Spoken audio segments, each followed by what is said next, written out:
Excellent.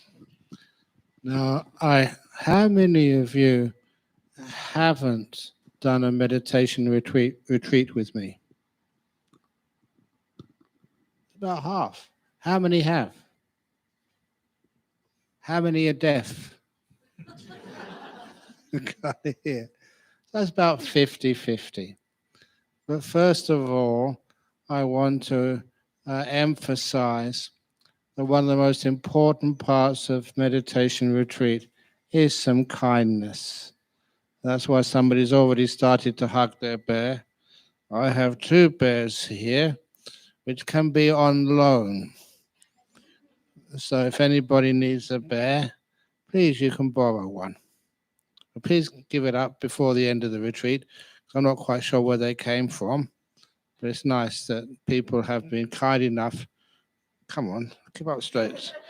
They're a bit sort of wobbly at the moment, these bears, but you'll probably find at the end of the retreat, you'll find they'll be able to sit perfectly straight, perfectly easily, because they'll be listening to my teachings. Is that correct?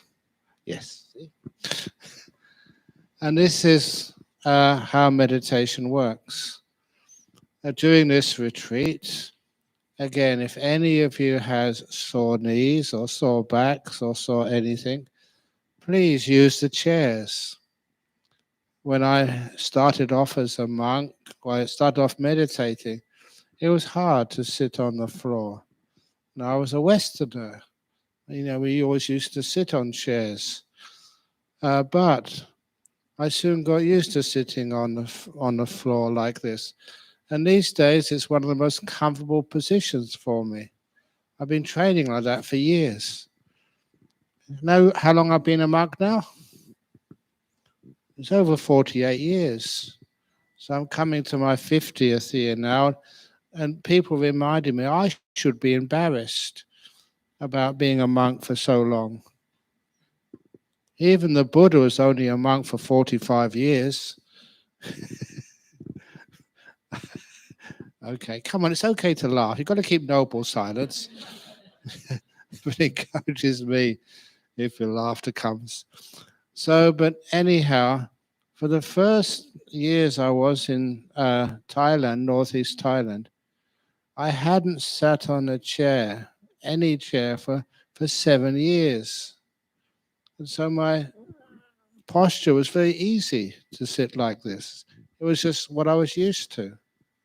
But then what happened, I went to visit my family in London, and you had to fly as economy class, and I remember the airline, Philippine Airlines, on a chair. That's all they had on aircraft. Even though I asked, is it okay if I could sit on the aisle? But you couldn't. And my legs, they really hurt sitting on a chair for so many hours. And I realized it's just what we get used to. Some people, you sit on a chair and your legs ache. Sometimes you sit on the floor and your legs ache. So these days we have chairs and we have cushions or mats. But I know that Hong Kong was known as being an innovative society. And I ask you right now, where's all that innovation gone? Why are we sitting on mats and cushions the same as decades ago? Can't somebody here start a company with Buddhist meditation cushions, high-tech cushions? If you want to raise the cushion a little bit, you just press a button and just something expands and lifts you up. If your right leg or knee starts to ache, you can push it up, or you can actually add some extra heat to it, or you can massage it, as some of these chairs do. And if you have sloth and torpor, you get sleepy, you can press another button and you get on the screen of the control, would you like a latte, a cappuccino? And it comes out straight away in your cup and you can have a small drink. If it's too hot, can it not blow nice cool air to keep you cool, or blow warm air to keep you warm? There are so many opportunities for people to get state of the art meditation cushions as meditation becomes more popular to fit every type of person when they need to meditate. Would that be a good idea? Remember, if you do start a company which makes state of the art meditation cushions, 10% has to go to Biff. But that's just an example of innovation.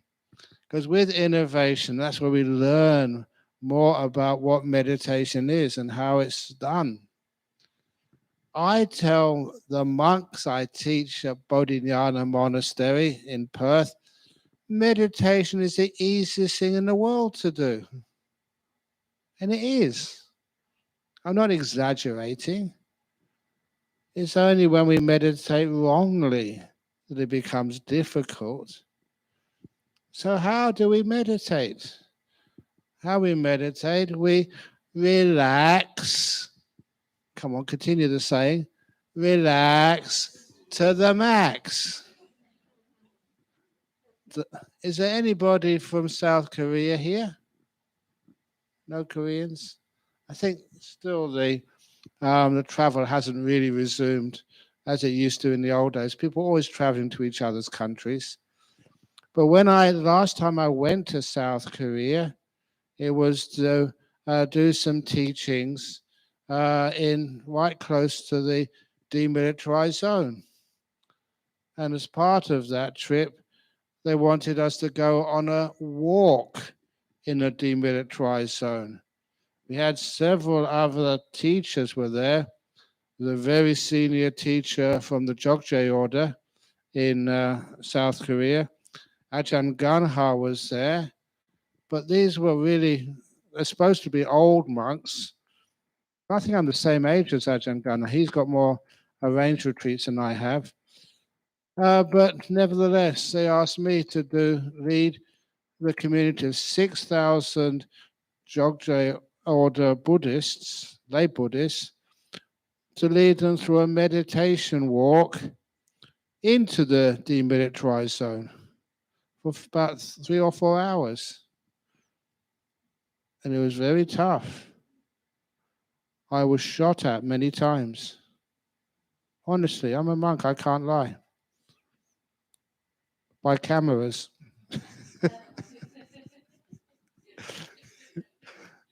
That's what you say when someone takes a video of you or a photograph of you, you get shot at. Of course, nothing hurt. But nevertheless, I was surprised why some people think that these things can be difficult or scary, where it's just a beautiful thing to do. And at the end of gave a small talk. And then I had to get back to the airport for another sort of flight somewhere. And I was asked, can you give some final words to all these people from South Korea who had come to this special event next to the DMZ, the demilitarized zone? And so what I said, this is what I want you to remember me by. Relax. Now 6,000 plus South Koreans repeating, relax. And then to the max, they repeated. And that was my meditation instructions. And it's powerful. Would you like to learn how to relax to the max? People in Hong Kong, I've been here many times. When was the first time I came here? 2007. Yeah, you invited me first time. Daniel and Kelly. That's true. Sorry? Yeah. So anyway, just I notice each one of you in this country, Hong Kong, that you work very hard. You know how to do things, but you don't know how to relax. You don't know how to relax to the max. And when you relax to the max, it makes you very, very productive. Now, you've seen me for so many years, Gerald. Am I tense, drunk, stressed out? Am I relaxed? And am I a high achiever?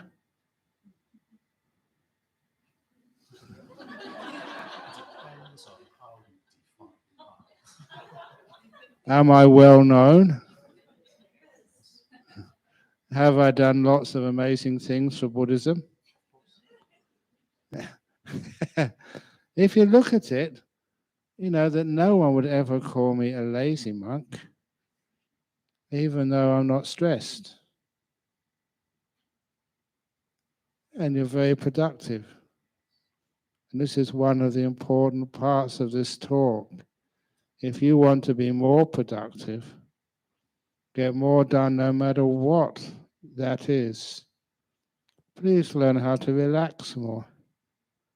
And you get more things done in a happier, more peaceful way. I've said, it's okay? Okay.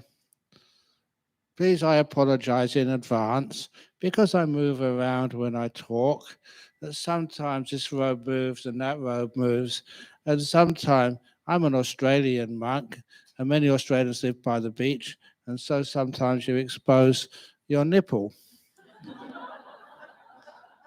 But I'm a man.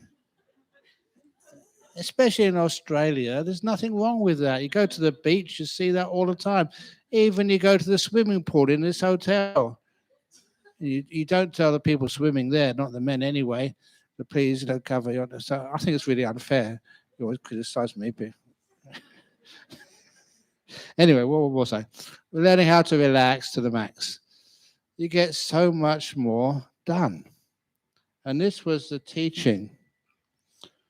And I gave this, I think it was last night, wasn't it, in Chinese University of Hong Kong. Yes, I said it right for a change. But this is what happens when you relax to the max.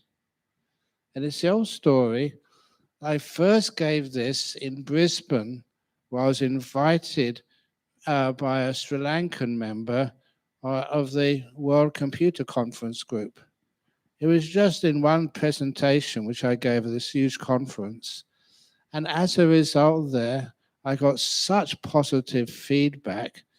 People said this was the only session where they didn't sort of consult their mobile phones during the talk. You had their attention all the time. And one of the things I taught there was the old story, how heavy is the glass of water?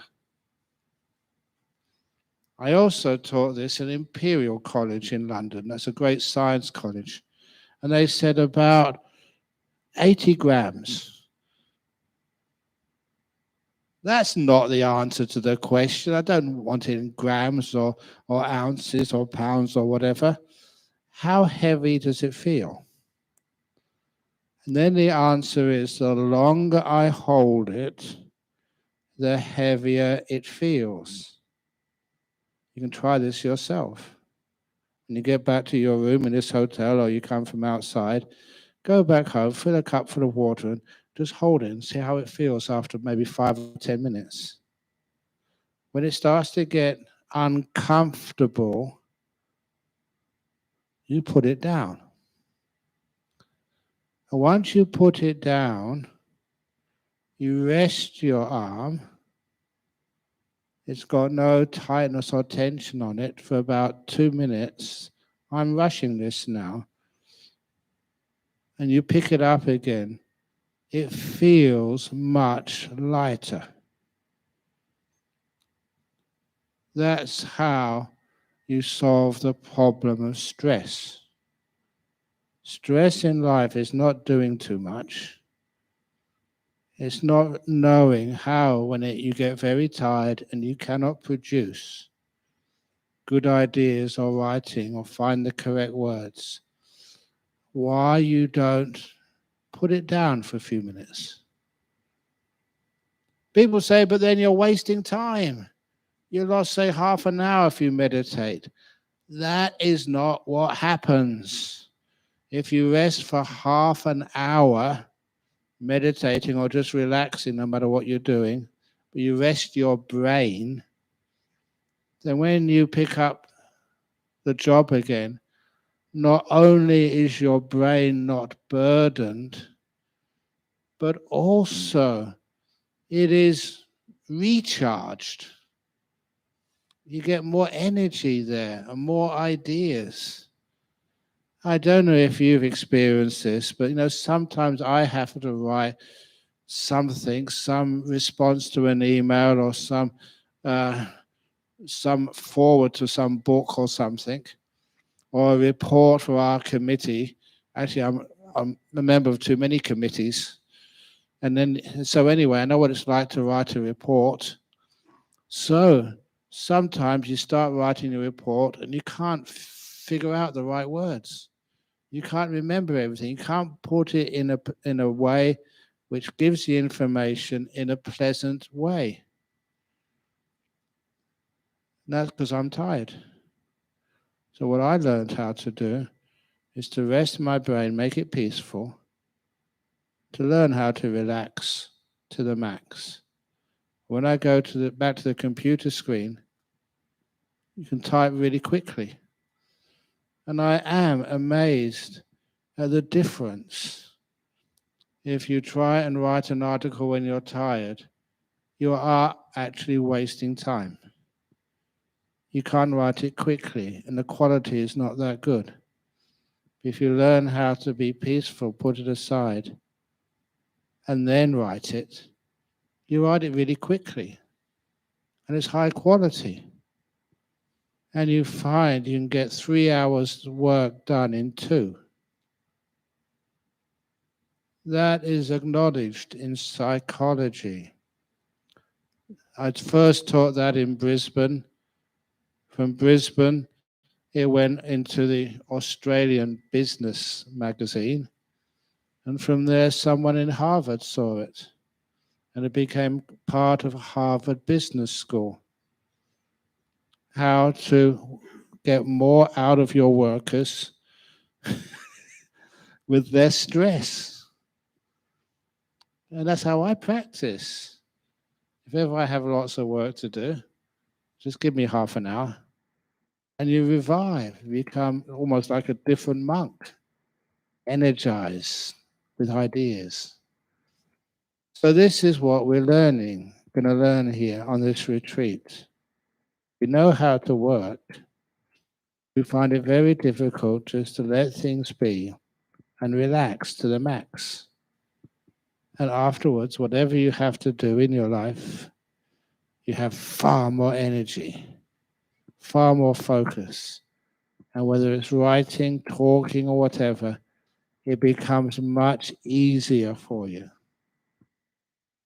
So how do we relax to the max? I'm going to use the same glass of water.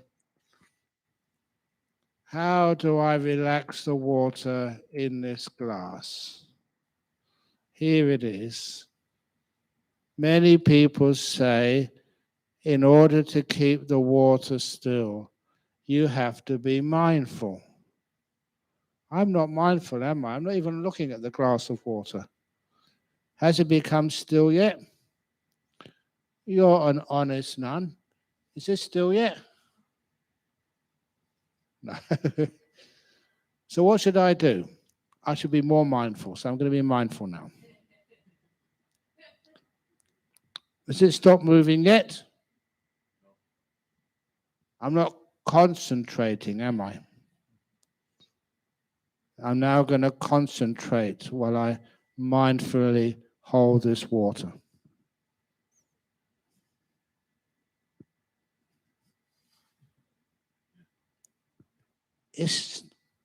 I can't get it still. I'm mindful. I'm concentrating. Honestly, I am. And it yet keeps on moving. This is how many of you meditate.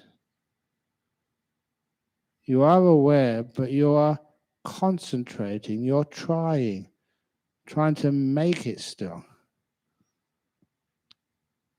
This is why many people find meditation difficult. So how do you really meditate properly? I love doing this. If you've never seen it before, yeah. You put it down. And look at that water. I couldn't hold it that still. And now it's becoming perfectly still. There's no way in the world I could hold it that still. You put it down, you let it go, and it becomes still all by itself. So if you are trying to get a nice deep state of meditation, you will just get frustrated. And frustration is not a deep state of meditation, it's suffering. If you really want to experience deep meditation, powerful, blissful meditation, put down the mind. Put it down and leave it alone. Be kind to it. And all the effort which you do should be to restrain yourself from doing anything. Because I travel a lot, at least I used to, that once I was in an Air Asia flight, to give credit where credit is due, and in the in-flight magazine, they had an article written by one of the pilots about his ideas about aircraft of the future. And he said in future aircraft, there will only be two beings in the cockpit of the aircraft, the pilot and the pilot's dog. Those two beings, a dog and a human. And the job of the pilot, the only responsibility of the pilot is to feed the dog. That's his only job. Any pilots here? Okay. And the job of the dog will have to be highly trained to bite the pilot if he touches anything. And that will be the in the cockpit of planes in the future. They may even have them now, I'm not sure, because they keep the cockpit door closed. They say the pilot on today's flight is, I don't know, Gerald Lee or Freddie's, yeah? I still don't know how to pronounce your surname anyway, just Freddie's enough. They give people names in the cockpit, but I never see them. And I don't know if it really is just the pilot and the dog. Do you see the pilots on the aircraft which you fly? But anyway, I thought that's a wonderful simile for meditation, because I would love to be able to put a little doggy in your mind. So when you're on my meditation retreats, that little doggy in your mind will bite you if you do anything. And you'll discover you get into deep meditation so quickly. Why? Because it's all that doing, that wanting, that negativity which you have. This isn't good enough. I need to do it better. All that stuff is what disturbs the peace of your mind. And if you don't do anything to the max, some people say, I tried this method, I just sit here and I still don't get still. You're not doing nothing. It's very skillful, very a lot of mindfulness, a lot of understanding how you can watch your mind and don't interfere. You just watch. And because you're not exerting any effort or will, you soon find your mind becomes so peaceful and still. Because you're not doing anything, the mind relaxes and becomes peaceful. The way Ajahn Chah, my teacher, described it, he didn't use a glass of water simile. He used the leaves on trees simile. It's dark now, but tomorrow, if you look out the windows and you see the trees or the leaves in the gardens, on the bushes, sometimes you can see those leaves moving. Why? Because the wind is blowing. Once that wind stops, all those flowers, the leaves on the trees or the bushes, once the wind stops, the leaves continue moving, but less and less and less. The friction just soaks up all their energy and they soon become perfectly still. And the reason they become still, because that's their inherent nature to be still. You don't have to hold it still. If there's no wind blowing, they're still naturally. And they can hold that stillness for hours. That was Ajahn Chah's simile, and I thought that's brilliant, something very simple for everyone to understand. The wind is a metaphor, a simile for your willing. You want something. That's like the wind in your mind, which makes the mind move and takes it away from stillness. Once you let go of all that wanting and you are content, happy to be here, not wanting anything else in the whole world, you don't want anything, then you find your mind becomes still. Sometimes you may experience sloth and torpor, tiredness, because you're not doing anything. Sometimes your brain takes the opportunity to catch up on rest. I don't think there's anyone in this room who couldn't do with some extra sleep. You're all tired, sleep deprived. How many of you can sleep well at night?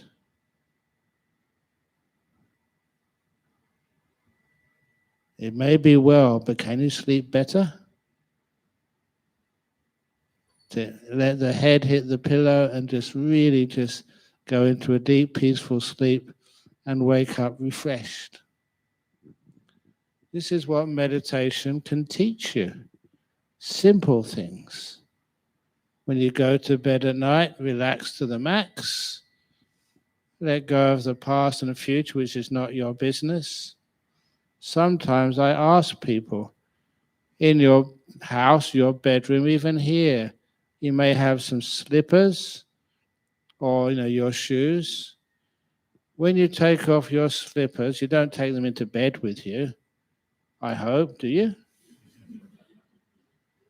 When you take off your left slipper or shoe and you put it next to the bed or under the bed, please think that this is taking off the past.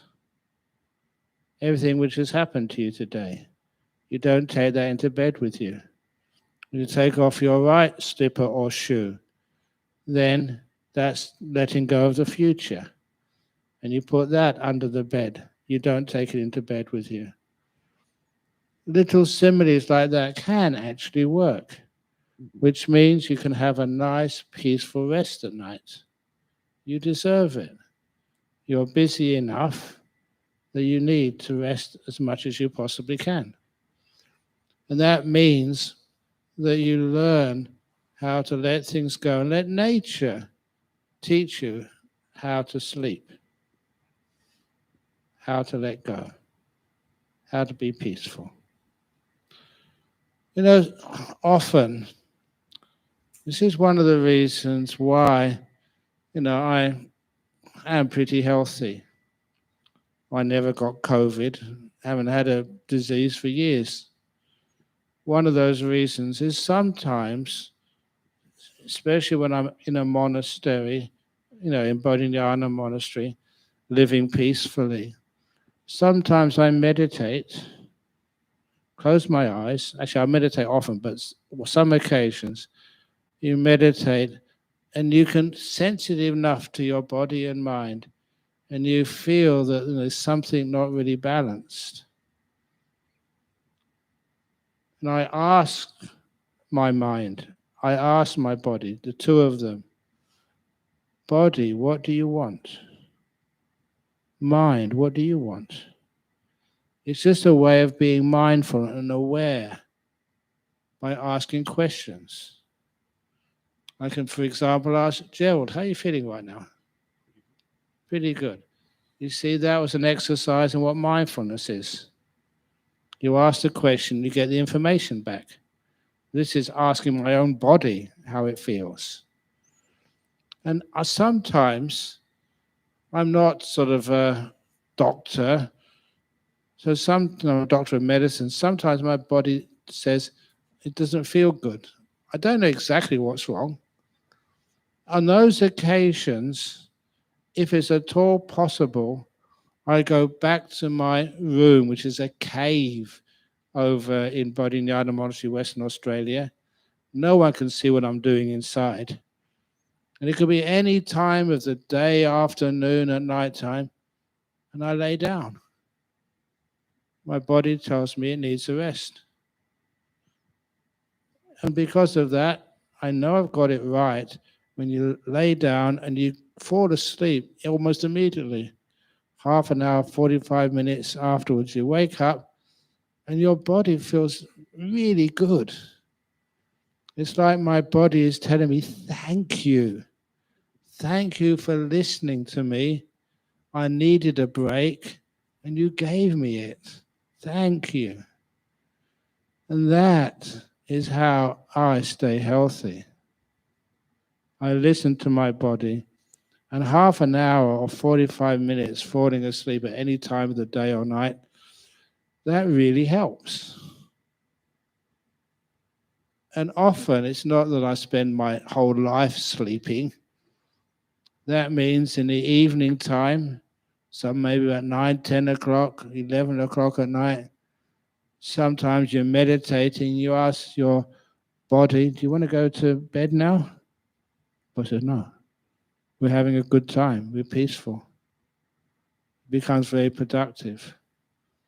That's one of the reasons why I asked poor old Della, she here? Oh, she's still over there. I asked her, what time do we have to leave the meditation hall? That's why she mentioned that earlier. They're going to lock it up at 10:30. Unless you want to hide somewhere behind one of the chairs in the back might be okay. Because, sometimes in the evening time, sometimes your meditation is going really well. Why interrupt it? You can sleep in the morning time. You can sleep during breakfast. You can get some extra food at lunchtime.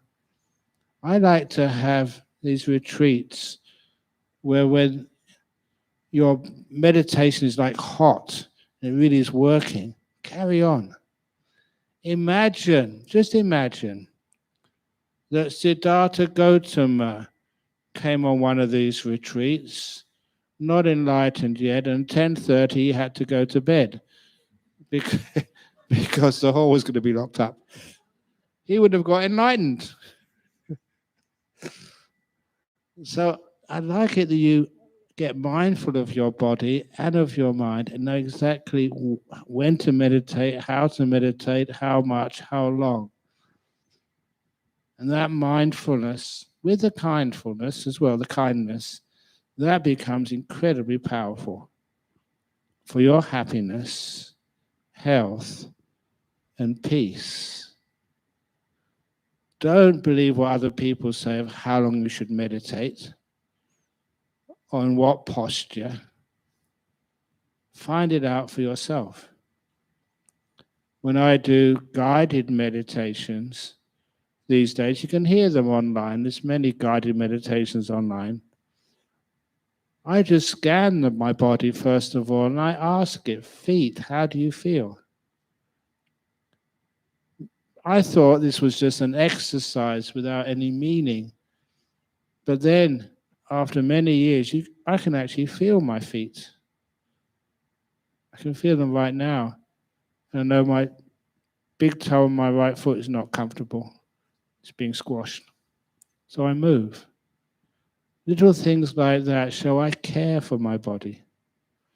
And it becomes so aware that often you can feel like tightness and tension, say, in your stomach or in your intestines. I don't know how many monks and nuns have trouble, with their digestion. I don't. Sometimes I feel I don't fit in. When I was in Thailand, often, there were a few monks that this banana chart which we founded. Some of the monks, we get up in the morning and one of them would say, "Oh, I was on the toilet all night. I had diarrhea." And the other one said, "So did I." And the third monk, "Me too." "Yeah, me too." Another monk said, and then I said, "I didn't." I felt there was something wrong with me. Was it? Or was it I had enough mindfulness and care for my body? I knew how to relax everything. And of course, there's many other stories which I think you've heard. Stories of, what was that time when you had, not described typhus story, but the food poisoning story. How many of you have had food poisoning? How many of you went to the doctors or took some medication? Because when I had food poisoning, it was extreme. My stomach would cramp and you couldn't avoid but screaming in pain. It was very, very intense. But my problem was I was living in my cave. No one could hear me. It was underground. And I had the choice. Should I go and open the doors and crawl to the nearest phone, which was probably taking me 10 or 15 minutes, and call an ambulance? Or should I meditate? With those cramps, I usually give this talk at a time when people are getting sleepy, because I try and act out what it felt like to have food poisoning. Ah! It wakes people up. Ah! So it was that's why my body reacted, unenjoyable pain. But then you decided, how to make peace with it. Be in the moment, not worry about the spasm which came a few moments ago, not be afraid of the spasm which is going to come next. Be kind and relax my poor stomach. And because I've been meditating for so many years, it was actually easy to do. And I knew it was going in the correct direction because every time there was a spasm and pain, it was less than the last time. I was aware enough to notice it was getting less painful. And it took half an hour. Sometimes I thought 40 minutes or 20 minutes, but it was a long time ago now, roughly about half an hour. And at the end of half an hour, my stomach, my intestines were just so normal, no pain at all. The indigestion, the stomach, and I didn't sort of exude everything, from my backside. I didn't, poo. It was just everything relaxed. And that's such a beautiful example of how this meditation, when you know how to relax the body, you also know how to relax your mind as well. I don't know the difficulties, the traumas, the grief and the loss and other disappointments you have experienced in life. Sometimes that's more painful, than sort of physical diseases. But the way of solving those pains is the same. When you experience some mental torture, to learn how to be kind to it. And you notice the intensity of the emotional pain gets less and less and less. Part of the meditation you'll be doing here, once you learn how to put things down, sometimes it's hard to put down some of the events you've had in your past, some of the things either you've done or other people have done to you. How do you cope with that? You all know, I hope, because I've talked about it, written about it many times, of, the weird absence of grief which I felt when my father died. I've mentioned many times to many of you who are close to me that my father I loved him very, very much. He was the one who taught me opening the door of your heart. He wasn't a Buddhist. Now, his story was Liverpool during the Depression years before the Second World War, having a father who was a child abuser and a wife abuser. He'd come home drunk almost every evening. He was a plumber when he could get a job. He'd get drunk, take off his leather belt, and hit anyone who was in his way for any reason. I remember my father telling me, reluctantly, that many times he was at the end of that belt being whipped painfully for no reason, just because my paternal grandfather was drunk and was very depressed because it was a hopeless situation during those pre-war years. But what really hurt my father was that when his father, my paternal grandfather, started belting my grandmother, that my father couldn't help his mum. He saw her being beaten and abused, and he could do nothing. That really, really hurt him. That's one of the reasons why. He told me, he was always a soft father. There's no way he could punish his kids. That's my brother and I. Simply because he knew what it was like to be punished. He made a vow if he'd survive those years with his father, he would never ever hit any kids he would have. He just couldn't do that. He was still a lovely man. And because he could not discipline me, I think you can understand I turned out okay. So did my brother as well. What that meant was I loved him so much, not just because he's my dad, because he inspired me. And then when he passed away, I was only 16. It's a very young age to lose a father. But I would never felt grief. I didn't know why. I was always rebellious. If I was supposed to feel grief, just no, in principle, I would say, no, I'm not going to feel it. That's not what I did. It just wasn't there.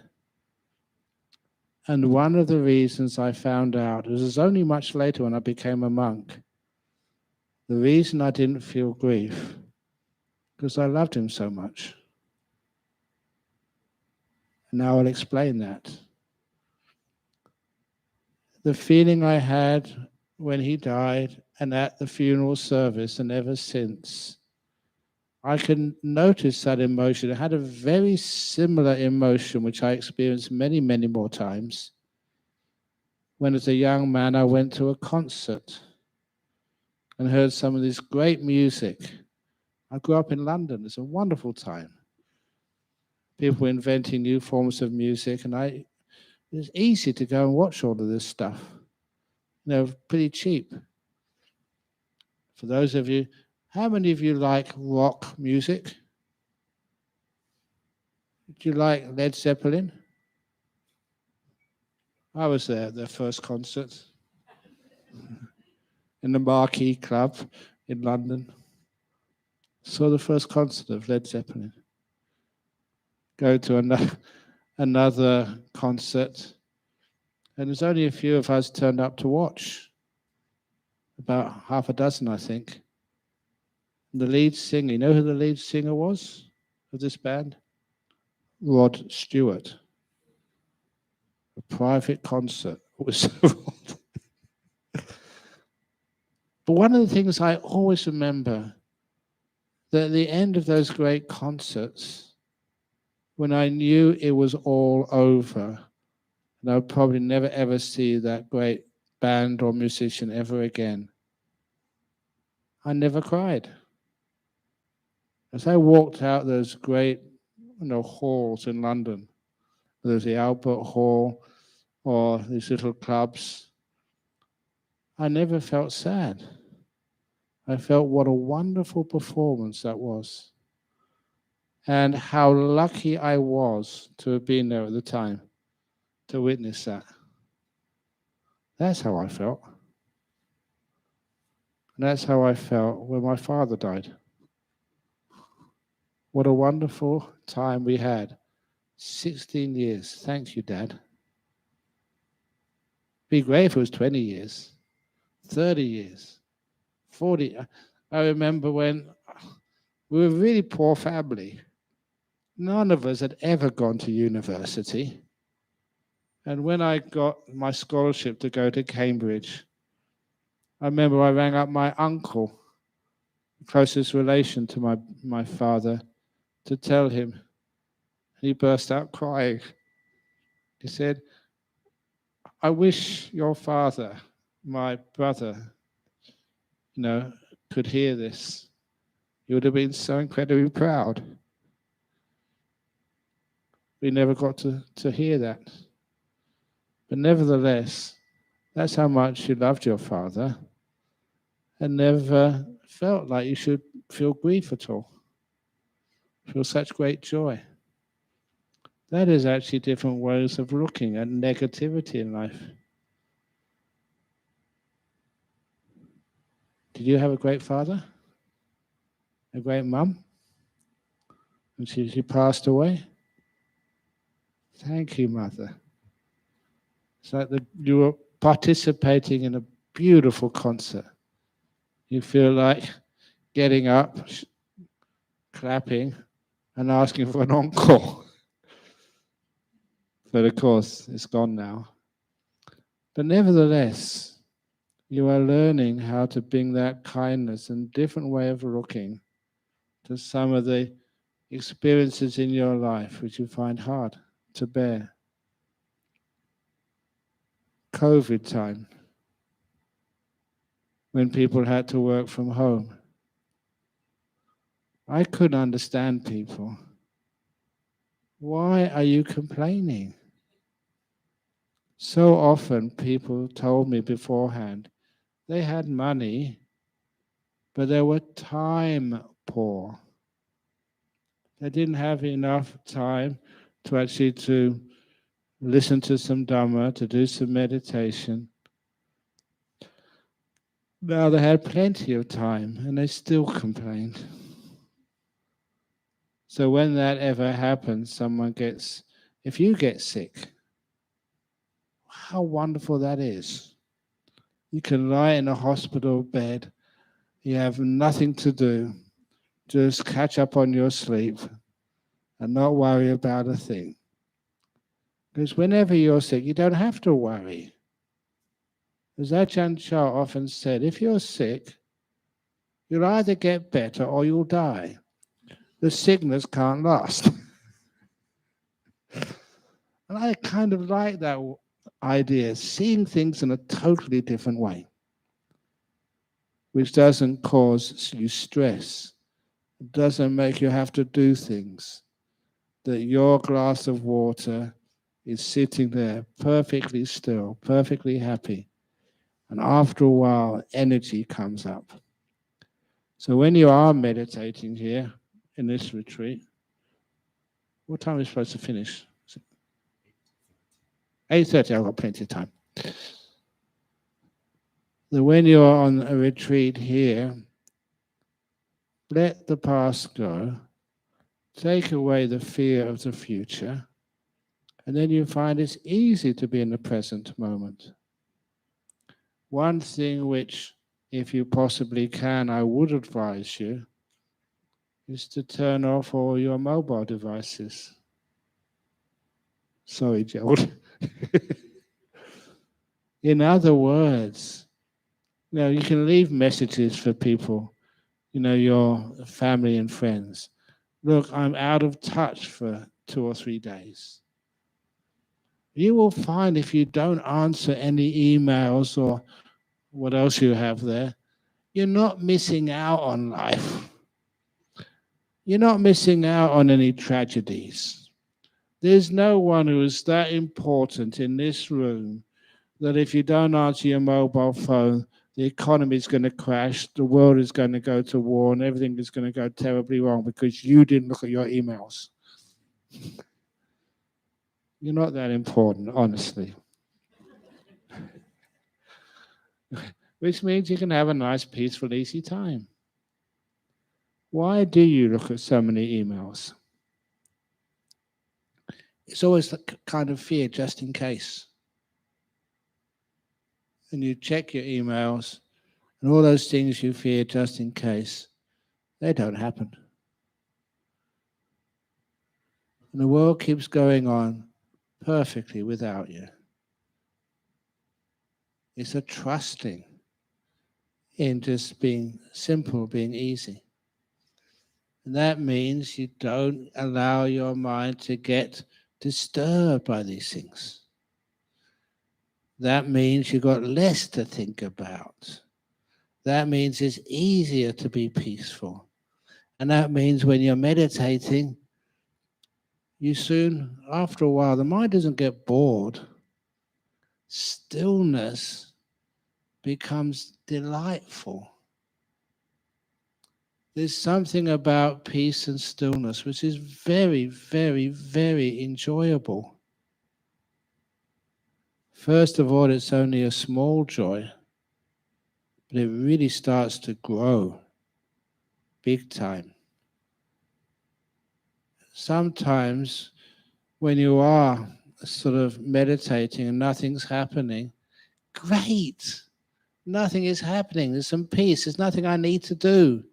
No problem I need to solve. No person I need to ask. I'm free. But a lot of times people are unsure. They ask me, what should I do when I feel free? Come on, you don't do anything. What should I do when my water gets very still in front of me? Leave it alone.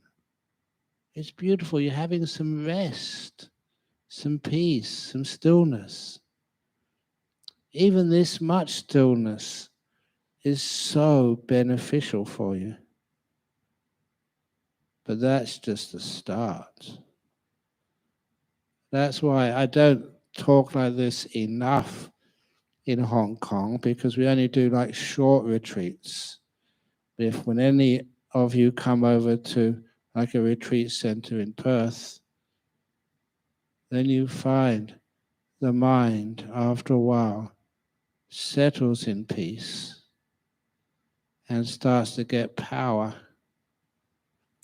This is where I gave this message early on in the talk. I think that was when I went to sit in that cave, and afterwards I gave a talk on the different types of mindfulness, power mindfulness.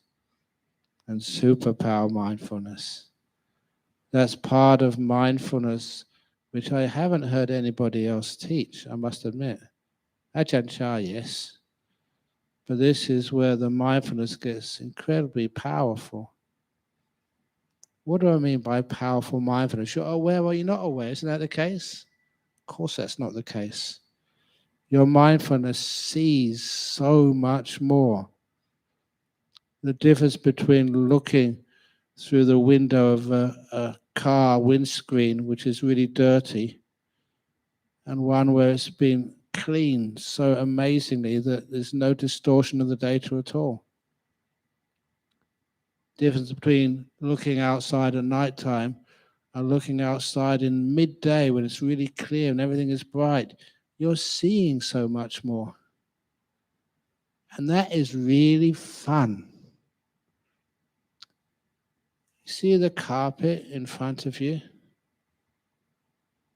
I think they haven't changed the carpet from the last time we came here. I hope they washed it. It's pretty ordinary, isn't it? Is it? Because after a while, you'll be surprised. You have a nice deep meditation, really sort of good energy, and you open your eyes at the end, you look at the carpet, and it's gorgeous. You see so many different colors in there. See so many more details. So much so that it starts to appear delightful. That's the story I said somewhere. William James. Well, no, I keep on getting that wrong. William Blake. To see a world in a grain of sand. A heaven in a wild flower. Hold infinity in the palm of your hand. And eternity in an hour. It's one of those mystic poems from about 300 or 400 years ago. And I love this because to see a world in a grain of sand.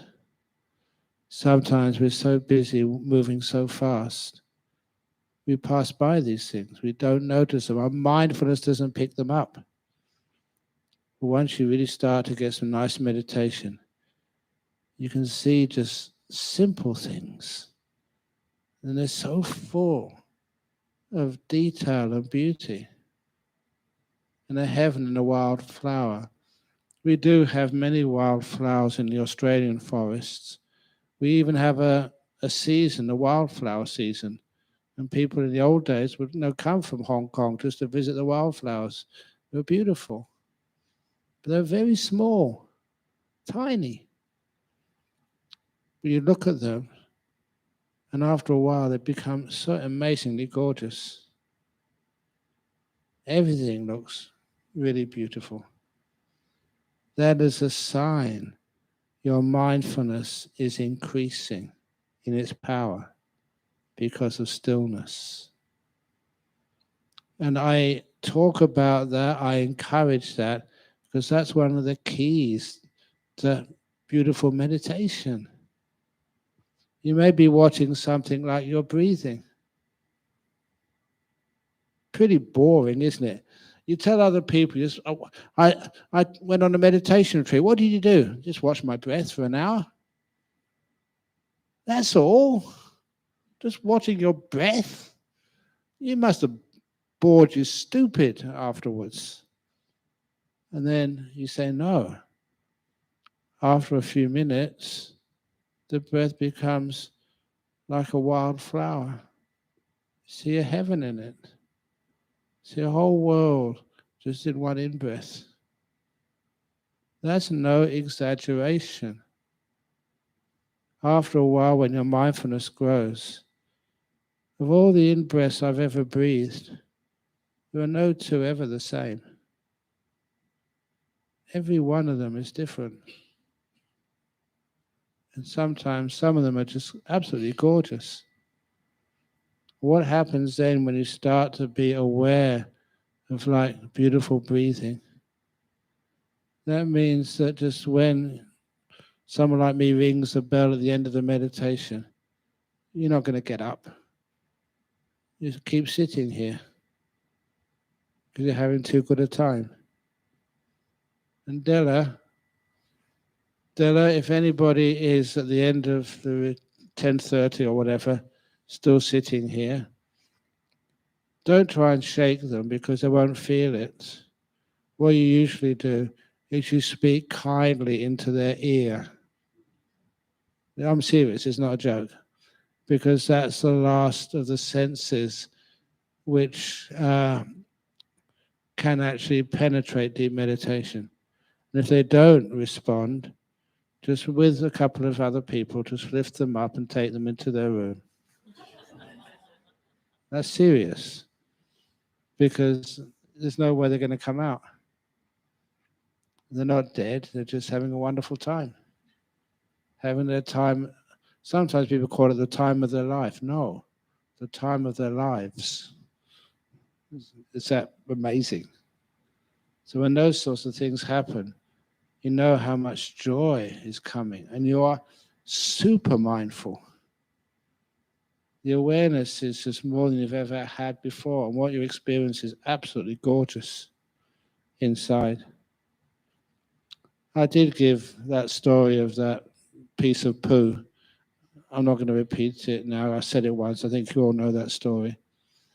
But it was useful, not just as a rhetorical technique to make people interested in what I was saying.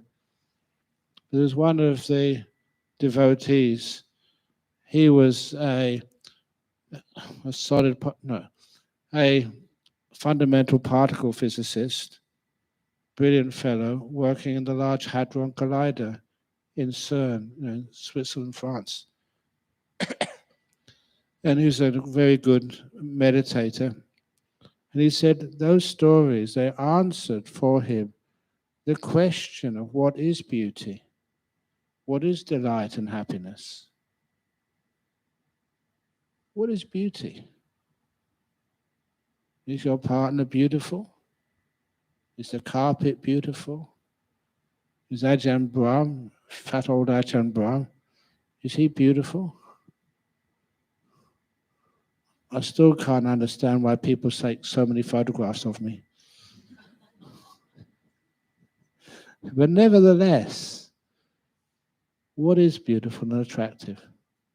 He said that answered the question for him. It depends how strong your mindfulness is. When your mindfulness gets strong, everything is beautiful. I don't know what we're going to have for breakfast tomorrow morning. I think I can take my breakfast separately downstairs because that's in the that restaurant. I think you're having breakfast up here, Chinese style. Is that right? I don't know anyway. But anyway, I remember after doing some really nice meditation in the morning, going up to the dining room in Bodhinyana Monastery. And that morning, I had for breakfast, it's one of my favorite breakfast ingredients, baked beans. They're very simple to make, they're nutritious, and they are actually quite healthy for you.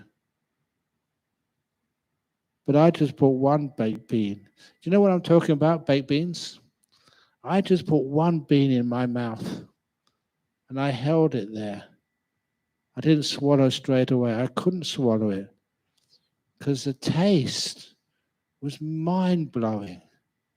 It was like it'd been prepared by Jamie Oliver or some 5-star Michelin chef in France. It's the most tasty baked bean I've ever tasted in my life. I couldn't swallow it. I was just delightfully just letting the flavor soak into my taste buds in the mouth. But once the flavor, the incredible explosion of the flavor of a baked bean started to dissipate, then I crushed a baked bean in my teeth, and its texture, it wasn't hard, it wasn't soft, it had this beautiful texture, which you had to put pressure in to crush it under your teeth, but so soft. And it was just absolutely perfect. And you had this wonderful paste of the crushed baked bean, still with much of the flavor of the tomato sauce on the outside. I never experienced anything like that in my life. The incredible taste and flavor and texture of one baked bean. And who cooked it? Just one of the anagarikas, the people serving in the monastery, had just opened up a can, heated it up, and that's what it was. And that really again teaches me so many lessons. And you too. What is beauty and delight? Whatever you have tomorrow morning for breakfast, if you have enough time, say it's a dumpling. What are you having for breakfast tomorrow morning, Della? Oh, double what? Now, what are you having? Anything. Well, just if you have something like just one noodle, just put one noodle in your mouth, if you're mindful enough, and just let the flavor soak in to your taste buds. Close your eyes, just one noodle, and see if you can experience how tasty that is. Don't talk, don't think, just experience for yourself the power of mindfulness to be able to get so much joy and energy and taste out of one noodle, like one baked bean. It will redefine for you what beauty is and delight. Your own experience, not believing it from a monk. Monks can say all sorts of things. Some is true, some aren't true. But this is where you experience it for yourself. And now if you ever feel depressed, negative, why? Because you have weak mindfulness. With weak mindfulness, everything looks grey. That's why depression. I have to say I've never been depressed, but I've talked to other people who have been, and they say that nothing has any flavor in life.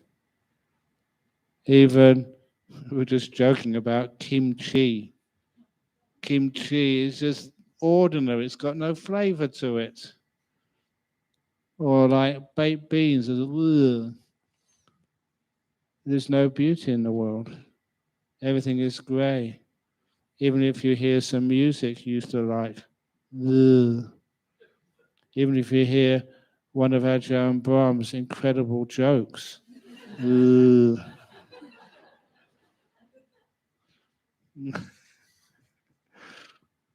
just like the person who took the shortcut through the cemetery, and he met this guy, and he said to the guy, "Morning," and the guy said, "No, just walking the dog." Mourning, that's what you do when you miss somebody. You're in mourning. Okay, that didn't work, did it?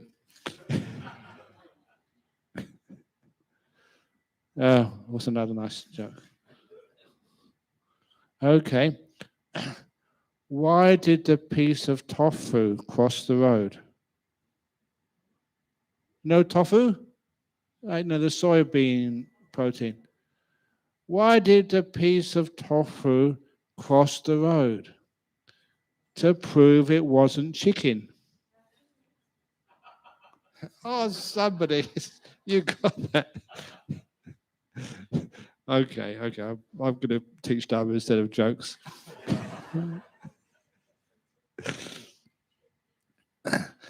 So, where was I? Yeah.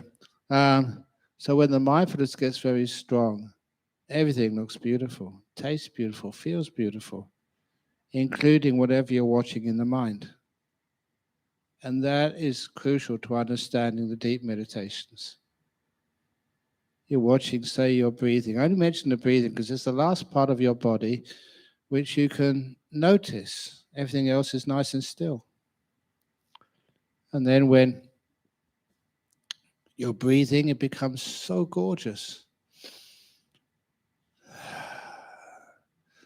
That's why that monk Ajahn Ganha, who I speak about, and his disciple runs that Theravada Buddhist society here in Hong Kong. And that's why Ajahn Ganha, when he came to stay with me in Perth, we asked him to teach some meditation instructions. That's all he would ever teach. Breathing in, sabai. Breathing out, sabai. Sabai means like beautiful. What's the word for like sabai, beautiful in Cantonese? Holen? Breathing in, holen. Breathing out, holen. But just make the words sound like it should feel gorgeous. And that's all he would teach. Brilliant. You can't find fault with that at all. When you have so much joy in just watching something as simple as the breath, it's like you can't take your eyes off it. That's metaphorically. The mindfulness doesn't want to go anywhere. You're enjoying yourself. It's the bliss which happens in meditation, which creates the stillness, the deep stillness. It's not effort. You can't resist it. It's incredibly peaceful and joyful. And that's one of the reasons why I teach like this. I want every one of you one day to experience the bliss of meditation. You just don't want to come out. And when you experience things like that, the benefits are just so incredibly positive. And that's when you read some of these teachings of the Buddha, you see that people can sit for hours. It was weird for me that an hour was my maximum early on. But then, sometimes you go into this really deep, blissful meditation for many hours. And I really thought, as I was coming out, I was enjoying every moment of it. But you thought when you were coming back into your body, you didn't leave anywhere, you're just going deep inside. And then when you started coming out from those meditations, you thought, oh my goodness, I've been sitting here for hours. This is really going to hurt. When you're mindful of your knees and your backside. And it was amazing. There was no pain at all. Sitting for 5 hours is much easier than sitting for half an hour. Doesn't make sense, does it? But that's how it feels. And it means that your body is relaxed so much. You don't have any aches and pains. It's weird, but it's absolutely true. So that's one of the reasons why that joy and happiness is amazing to see its power, what it does to your body, what it does to your mind. And as you can see in those suttas and descriptions of meditation, that's when you start seeing these things we call nimittas, these lights in the mind. Don't worry, but each one of you, I guarantee, real guarantee, each one of you will see those lights. If not in this retreat, in another retreat, if not in other retreats, when you pass away. Going towards the light. And when that happens, one of the things which fascinated me, there was a Hong Kong girl, Anita Moorjani. She was Indian by nationality, but she was working here in Hong Kong. And she had terrible cancers, really a mess in her body.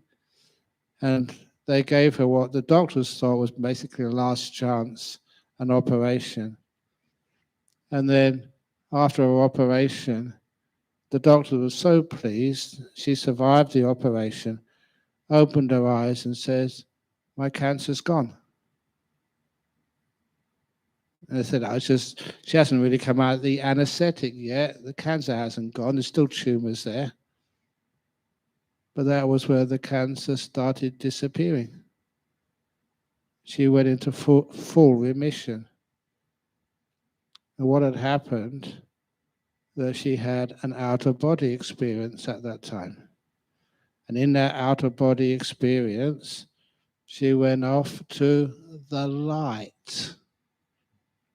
And she entered that light. She was a strong Catholic. So she interpreted that light as God and blissed out. And when she emerged, she came back with what Buddhists call insight. She said this is what God told her, just different ways of describing the same thing. That the cause of her cancer was always stressing out trying to please others, worrying more about others than herself.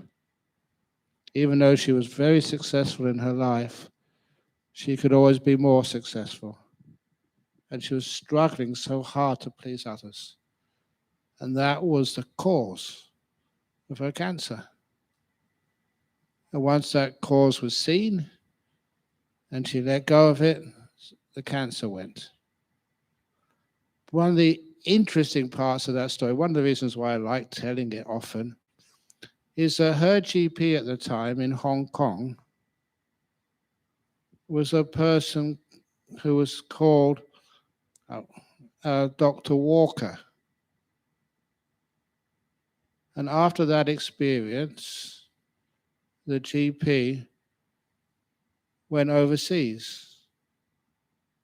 He went to Australia to practice. And he went to the town of Serpentine in Western Australia to practice. He is officially my GP of all the monks. And he said that just changed his whole life. And he ended up just in the town of Serpentine. You see him a lot of the time, but I look after him more than he's ever looked after me. So I don't know that coincidence why he decided to come to Serpentine, but that's where he ended up. So all those stories are what happens. And so you don't need to have cancer to see those beautiful lights. You don't need to die to see them. Sometimes in meditation, meditating nice and peacefully, and these beautiful lights come up and they're so happy. You're blissed out, you get so much joy. And that really rocks you. This is your personal experience. And because it's personal experience, whoa, you cannot deny it. And that's only the start of these blissful states. And I tell you quite honestly, those are the things which made me a monk. Experienced a few of those, and wow, it's much more delightful, blissful, and full of so much wisdom, and so easy to do. If that happens, either now or some other time, please understand it's totally positive. You've got nothing to fear, everything to gain. Health, beautiful mind, beautiful rebirth, understanding of what rebirth is. It's so much amazing wisdom. And each one of you can do it. You know, I told that story many years ago of this guy who came to one of my retreats over in Australia, in Perth. And I just happened to be by the registration desk. And the way he looked, the way he was dressed, he was tall, bushy hair and a beard which should have been shaved. It was unkempt. He was wearing Australian national dress, which was a singlet, shorts, and thongs. I'd never seen him before. And okay, I do stupid things often, and this was one of the stupid things I did.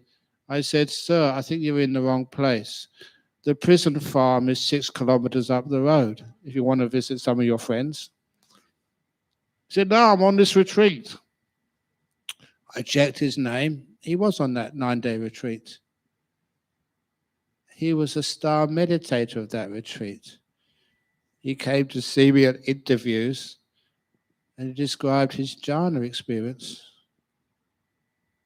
which he had a day or two before. And it was real, legitimate. This guy had pressed all the right buttons and blissed it out of his mind.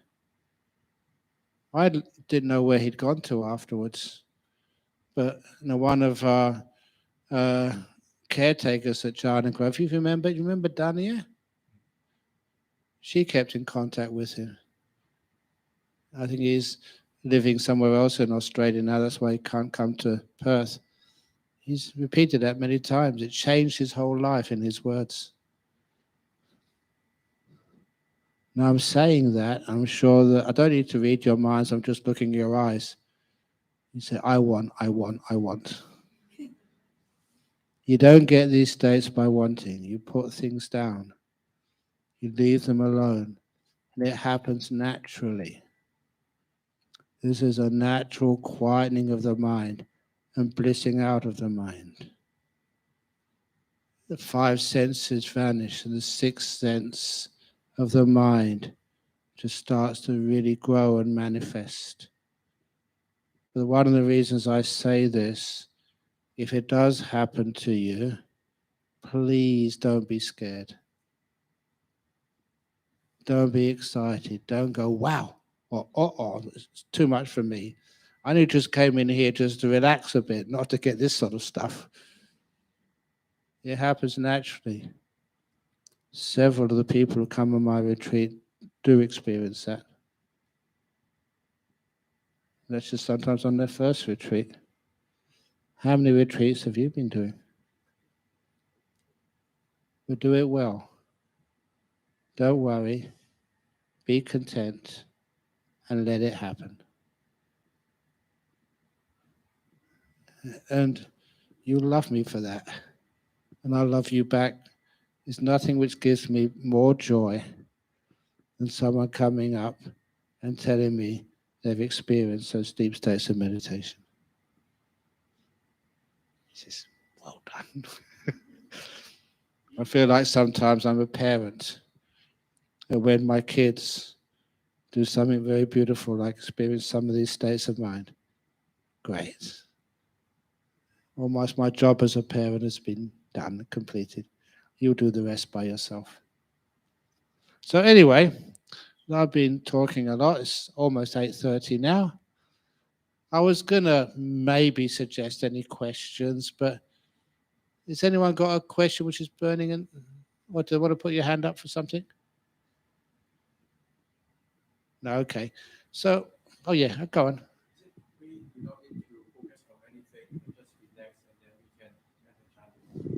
Yes.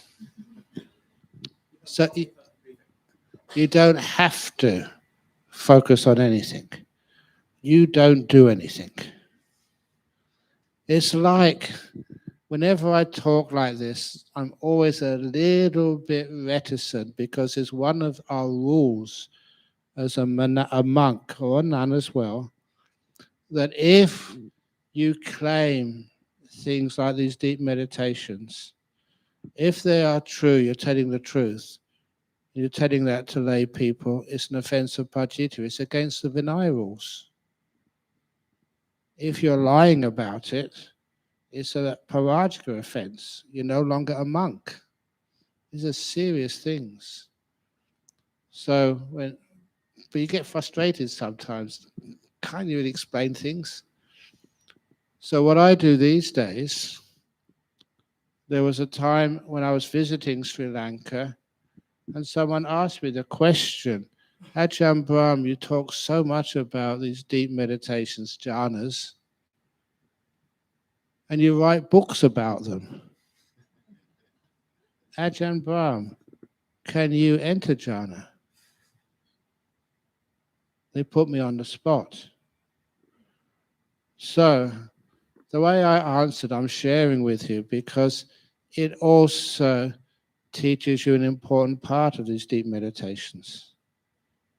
I said to these senior Sri Lankan monks, I say, Ajahn Brahm cannot enter jhana. And they knew me that this is not a straight answer. Because they knew I'd been meditating for a long time and described these things. What do you mean?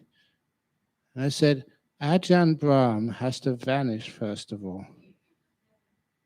And once I disappear, my sense of self and ownership and all the controlling and doing which comes from those ideas, then the jhanas happen naturally. I can't enter them. Gerald, you will never be able to enter a jhana. When Gerald disappears, then they're there for you. Freddie, it would be impossible for you to get a jhana. But once Freddie vanishes, there's no Freddie left. Then you'll find it's one of the easiest things in the world. That's one of the reasons why people do see lights when they die. A lot of what you take yourself to be and all your ownership and possessions which define you, they all are taken away from you. But it's a great opportunity. So sometimes it's a bit of a joke, but there's a lot of truth to it as well. So when you teach people about these nimittas and the jhanas, it's like teaching people what death is like. Dying 101. And it's incredibly pleasant. It doesn't sort of scare you at all. Now you know while you're still alive, you come back again, you know what dying is like.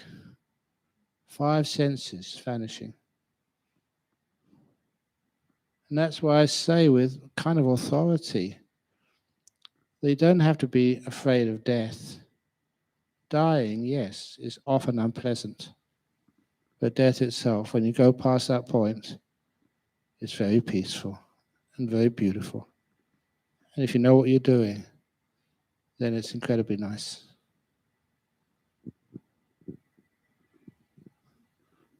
Okay?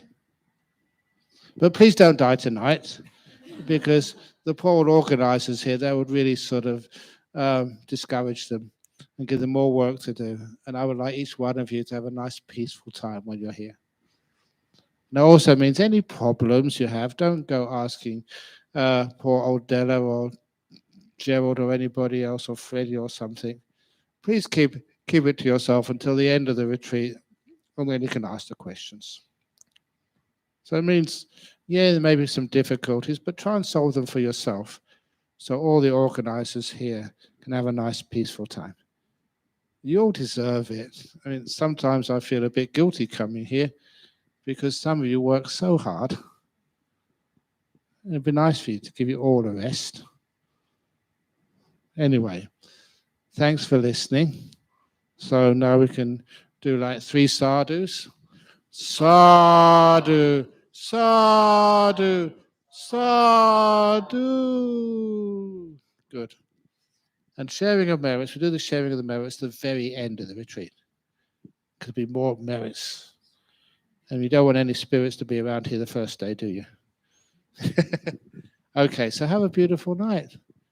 You can go back to your room if you wish, or you can stay here for another hour. Another hour? Who's going to lock up? Oh, the staff is going to lock up. Okay, great. I can't hear you with the mask on. 10:30. Okay, yeah. If you want to carry on here, please do, but don't push it. First night, if you just want to go and have a nice, relaxing rest, fine. Or if you want to meditate in your room. If you're meditating in your room, that's like your little cave, your own hut. you have some solitude there. So that's a nice place to go also. That's where I'm going to go now. Okay, have a wonderful evening. See you tomorrow.